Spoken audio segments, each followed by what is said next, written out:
Rabbekum samanate Wankabun namnolim bulu Kabenya lafagutate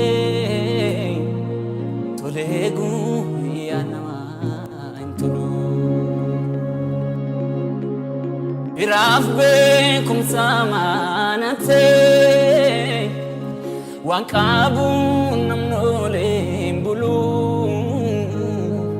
Abenya lafatir katef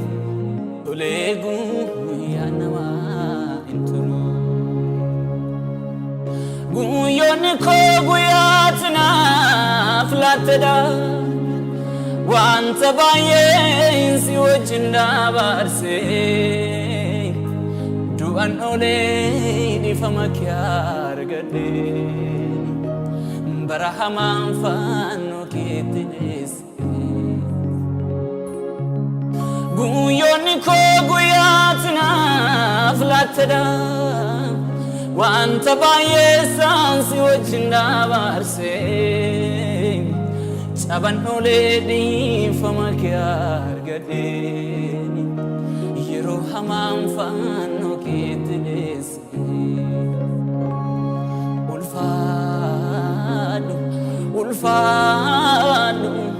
Ulfadu moti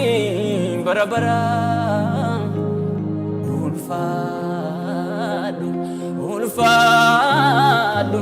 Ulfadu moti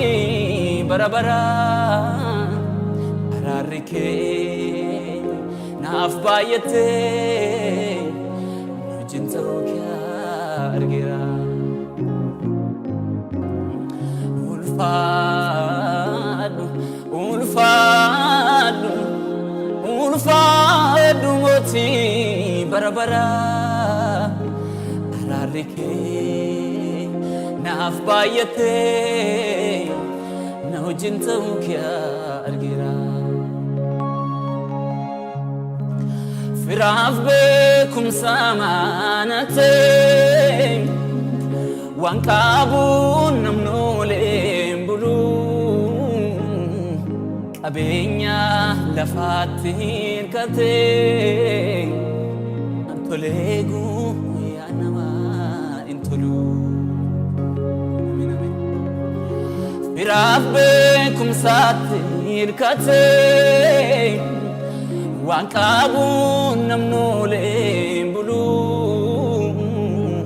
Abenya lafagutate Tolegu yanama intulu Guyon ko guyatna flatada Wanta bayesan si wajinda barse Duan oleni famakyar gadeni Yero hamam fano kitnese Guyon ko guyatna flatada Wanta bayen si wajinda barse Duan oleni famakyar gadeni Yero hamam fano kitnese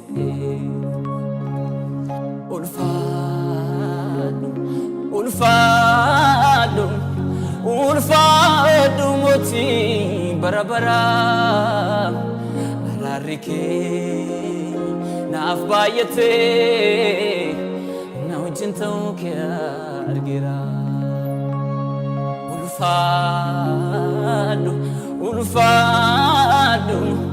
Ulfadu moti barabara Ararike naf bayete Naujinta argira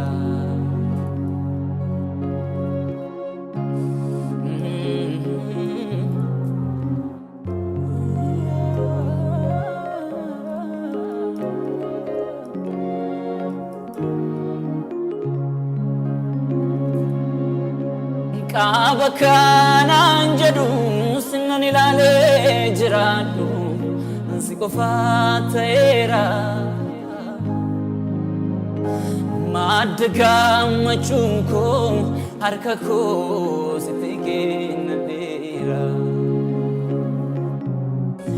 Qaba kanan jedhu nan ilaale deemu si qofaatehira Madga machuko barako sitigenadera Nangatu naniftu kakukeni kabake sakoti Sirratani obnise miltosi godade ati waqakuti ati waqakuti ati waqakuti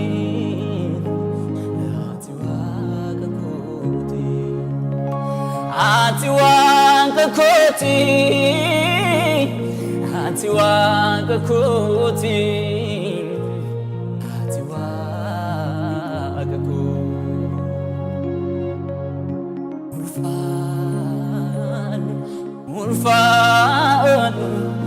urfan moti